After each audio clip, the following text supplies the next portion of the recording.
Hey, it's Gina with WTI.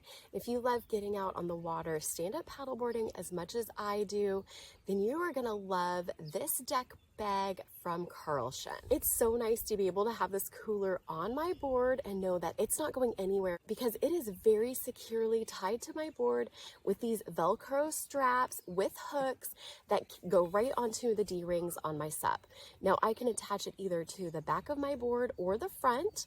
When I attached it to the back of my board, I did have to kind of loop the straps a couple times through for it to be tight, but it works really, really well. This does not go anywhere.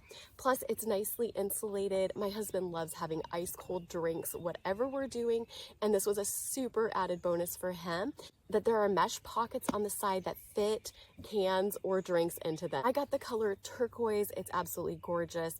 And this is a waterproof bag with a waterproof zipper, which is absolutely awesome. This can fit so much in it. We took snacks and sandwiches plus our drinks out onto the water. And again, it was just so nice to be able to have them cold and be able to grab them when we got hungry or snacky or needed that drink. I'm just super impressed overall by the design, the functionality, and just how awesome it is to have this out on the water. If you have a stand-up paddleboard or another kind of craft that you want a cooler to attach to, this is the way to go, and that's my point of view.